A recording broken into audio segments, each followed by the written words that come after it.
Welcome to Boxing on the Record with Randy and Chi-Town.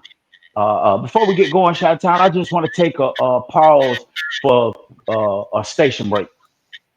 This is the time where we want everybody to like, subscribe, share, comment, dislike, whatever you got to do to engage with us and help us to grow. We appreciate it, even the haters. Now back to our regular scheduled program. Shy, what's going on with you today, man? What you got on your mind? What you want to get off and get on the record? Man, Randy, I'll be out here in these streets slaving for the man, trying to get stuff right. My legs is hurting, feet is swollen up. I was sitting down, kind of going through my little memo book here, trying to keep myself encouraged. And I was looking at this little note that I had written about Columbo, what he did during times like this. And what I saw was one of the biggest things that he did was look at the fight that was coming up that following weekend. And I was like, okay, I see you, Columbo. I know what you on. And I realized, man, we got a big fight card going on this Saturday, man. I'm really excited about this fight, bro. I'm really, really, really excited about this card. A lot of different individuals to name, but because for the sake of brevity and, because I still am at the office, I'm doing what I have to do. There's one fight on this card that I really wanted to kind of like just kind of get your take on it. We spoke about this some time back, but now we're getting closer. Really want to go into it, and this is the Haney versus Brian Norman fight that's happening this Saturday on the zone card. Again, beautiful fights: Bam Bam, Rodriguez, Abdullah Mason, Haney, and Benavidez. I mean, I'm excited for this whole thing just to see how it goes. And again, it's on the zone. I got to tell you, and we've had these discussions behind the scene. Devin Haney, I really like him as a young fighter who has heart. He kind of single-handedly, for his own generation, try to bring back that energy that we grew up on, where fighters fought just for cause, just to prove that they were better than another person. What we called it back then is fighting for ego, as opposed to all of the money, getting millions of dollars on stuff. I just want to show I'm better than you. I can beat you. I want to do this. And that's kind of the attitude that Devin Haney has brought to the sport. When he came in to it, he literally was calling out every single last person. He just couldn't get all the different fights. People would, speak about whatever they would speak about. That's irrelevant to what this dude is literally trying to say and do in the ring. But he was able to challenge himself and get to a couple fights, and he did have some misfortunes in that Ryan Garcia fight, where we learned later that he was cheating. Ryan was cheating. Yes, okay, but there was something before that fight that we've always acknowledged, and that is Devin is a great fighter. He's an amazing technical boxer, very good, but he does have many flaws that have to be perfected, and they have to be perfected early in his career, as opposed to later in the career, because it becomes a habit. If you continue to do it and ignore it, I'm sorry, if you ignore it and you allow your career to keep developing, and it just becomes this habit until you finally get exposed. And how does it become a habit like that if you keep ignoring it? Well, for people like him, it's very similar to Roy Jones, where they really rely on athleticism. So this athleticism can I guess put a certain level of blinders on some of these little specific technical flaws that a person has, or these certain mistakes that a person has, because you're able to get out the way, you're able to move, you're able to do all these things because you're so athletic. But then once Father Time starts setting in, or that athleticism starts to fade a little bit, all you have left is that actual boxing technique, your actual boxing skills. And if you've been making those mistakes and they have not been perfected or fixed, or whatever you want to call it, by the time that athleticism fades, you're going to be extremely exposed in those specific areas. And it's going to be too late to fix them, which we saw in Roy Jones. This is something that we saw, that I have been seeing in Devin Haney, that really was amplified in that Ryan Garcia fight. He has been always susceptible to that type of left hook that Ryan Garcia hit him with over and over again. That is extremely fast because of how Devin moves when he kind of goes back, or when he steps to the side a little bit. The way that he does certain things, without me trying to go all the way in, always keeps him exposed for that fast left hook. I watched the amateur fights they had with each other. Ryan kept hitting him with that. Saw that fight. So after Ryan cheated, the whole thing got turned. We see Devin come back in his comeback fight, and what I saw was still similar mistakes. This is my big concern. I saw some mistakes with a lot of, to me, some gun shy behavior in Devin as well.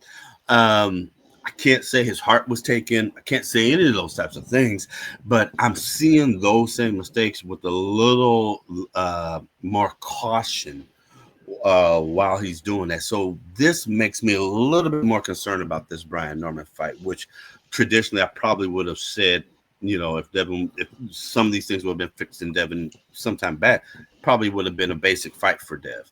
But now it's a lot closer than I had originally thought it would be. And I, I think I still kind of give Devin the edge simply because he just has still better boxing technique and skill. But I mean, I do feel that a this is close to a 50-50 fight that many people are not really recognizing how close this possibly can be. You have people that hate on Devin, so they're going to say, "Oh, he's going to get washed." And you have people that hate on Brian, who are going to be like, "He's going to get washed." But if you're just looking at it from the pure boxing perspective and looking at each of their styles and performances over the last couple of fights, you could see that this is actually closer than a lot of people giving it some kind of thought for it. But more specifically, what I was stating about this whole fight, which is why I feel it's going to be a lot closer, is simply because Brian Norman is hungry. You know, enough of all the talk, enough of all the back and forth thing, enough of all this whole, me and so and so, we're going to fight, but now we not, blah, blah, blah, saying all these other things. I'm literally going to show the world that I am a champ at 47. This is who I am supposed to be, and whatever Dev hits me with, I'm going to walk right through, and he's going to come for him. He's going to come for him. He does make mistakes. He's not going to be as polished as Dev, but he's really going to be focused on staying in Dev's chest and just keep coming forward and capitalizing on a lot of those little tiny mistakes I was saying that Devin makes that many fighters are able to capitalize on if they can overcome certain athletic abilities that Devin has. And what you got to say about that?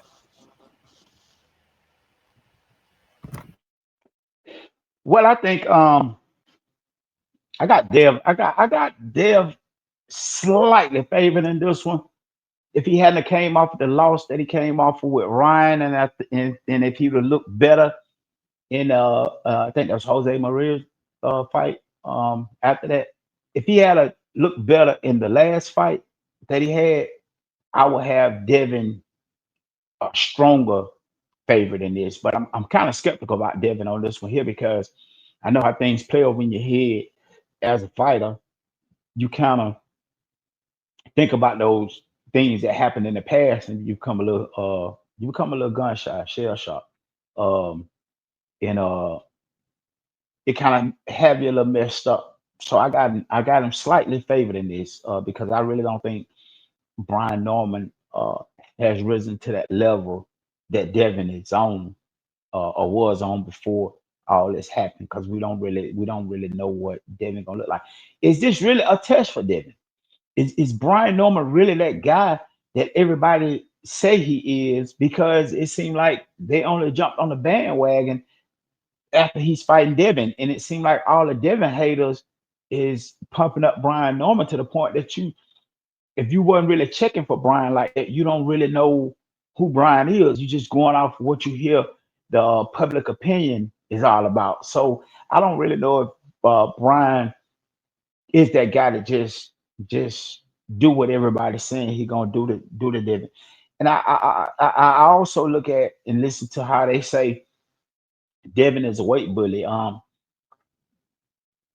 And and he's still being a weight bully. But we have to understand everybody's body is made different.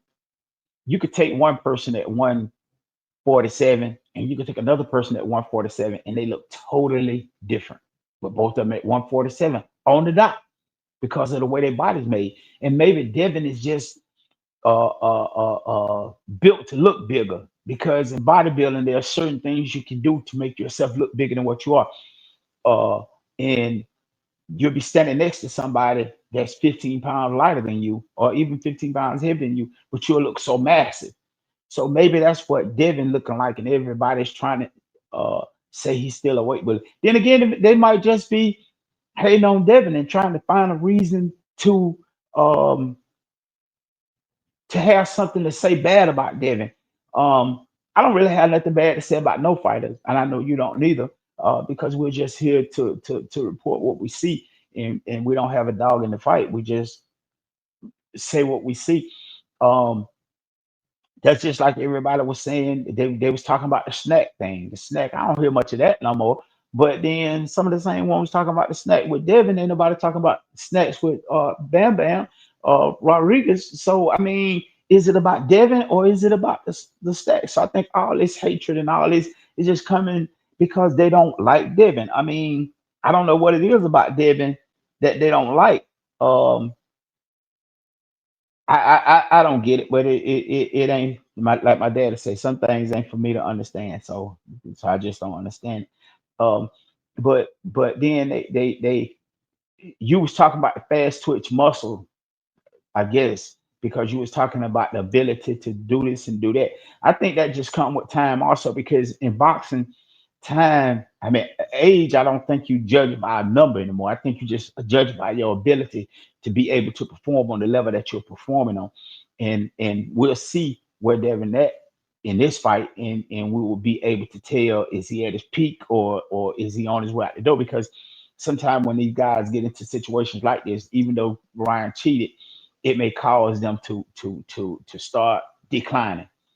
And if he beats Brian convincingly, a lot of people ain't gonna give him credit, which I understand that, but I'm gonna give him full credit, not because I like Devin, not because I dislike Brian, but I'm gonna give him full credit because you have all these people talking about Brian as that guy. So if Brian is that guy, then if Devin beat him, that make Devin that guy. Or what else? What else he gonna have to do to prove that he is the guy that he is? So, I mean, it's just so much going on right now with this here, man. I'm kind of lost. Uh, I'm kind of lost in thought because I got so much going on in my head with this and with a lot of other things that I'm thinking about. But I do want to say this one more thing here. Uh, I understand that Brian haven't fought nobody like Devin, and the guys that he fought. I used to like to say, when me and my uncle was coming along, we was watching boxing. Don King was on top of the world, bomb of the month. So when I see guys get knocked out in the first round or whatever, second round, early knockouts like that, my first thought is, you ain't got no business in the ring with no champion. So I'm not impressed with those quick knockouts like that. That's just me personally. Um, uh, but I do want to say this: will Devin have enough in him and enough wits and enough ability to keep Brian Norman off of him, because we know he coming to fight? Will Devin have enough to keep him off? I mean, they say Devin ain't got no, uh, he can't hit hard. Some call him pillow fisted, whatever. Is he gonna have enough to keep Brian off of him? Is he gonna be able to move and kind of like he need to keep Brian off him? That's kind of the one of the things I'm looking for in this fight, to see how it's gonna play out. What say you? Add in what you said. You've been hearing people saying he's a wick bully. He's all these types of things, and then add that to the pillow fisted argument that people have said that you kind of brought up. And it's always one of these things. You're a weight bully, as you know, when you're not my favorite fighter, right? But when you are, we don't. It's never brought up.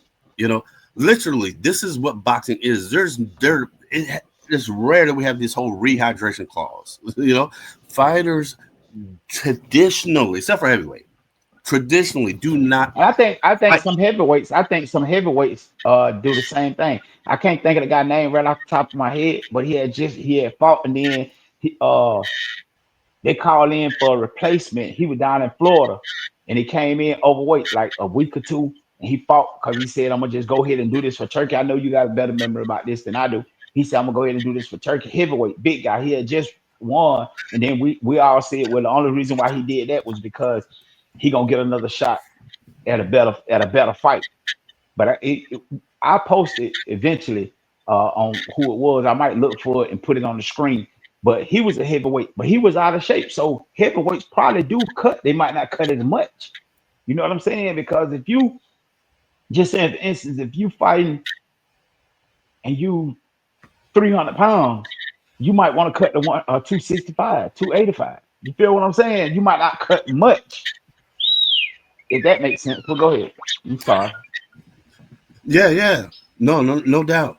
And I was thinking, fighters traditionally do not fight at the weight that they walk around at. They usually, in pro fighting, they look for the weight division that they feel they can be the most competitive at, and then cut weight for that.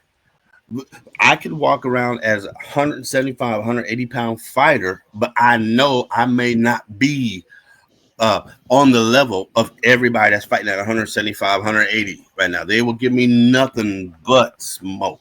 So I will look at the division that I will be the most competitive, where I can earn the most money. And I realize 180 is not that division. 140 may be that division. 120 could be. And that's how, and this is what it has always been, as far as I've been alive. Both of us been alive over 50 years Me too. in professional boxing, in professional, when you're doing it as a career for your money. These different divisions. And then again, I want to be clear. I'm not talking about someone who's coming in and at the age of 17 or whatever and saying, this is where I'm going to be at my whole entire career, all these things. What I'm saying is this person that is coming in at 17 may be weighing this 180 pounds. We're going to start you out at 140. We're going to start you at 130. This is where you're going to be at for now. That's going to be the most competitive thing. And then you, as you age, turn 19, 20, 21, 24, 5, you start, getting bigger and bigger. You start filling out into some of those other divisions more. But we're going to start you down here because this is the best one where you're going to be competitive. So anyway, that's an aside. But what I'm trying to get to is Devin is a so-called weight bully. When you think about weight bully, you're saying that he's coming in too big. He's coming in things, so he's outweighing all these people. That means he hits hard on all these things. How can you be this weight bully? How can you be hitting harder, but you still ain't knocking anybody out with a pillow fist? So how can we still be saying that you're a weight bully? See how I'm combining all that together? We don't see Devin leaning on people. That would be the only other argument to try to make that weight bully thing work. Is if, okay, he pillow fisted, but he's a weight bully because because he uses that weight to lean on people and tire them out. But he doesn't do that. He doesn't hug. He does. I mean, he does as a technique to restrict the punch output, but not leaning on a person to do all those things. So the argument is ridiculous. It's just people speaking from hate. But to get even more specific now that you have said your say about Brian Norman, and everything you said about Brian Norman is 100% correct.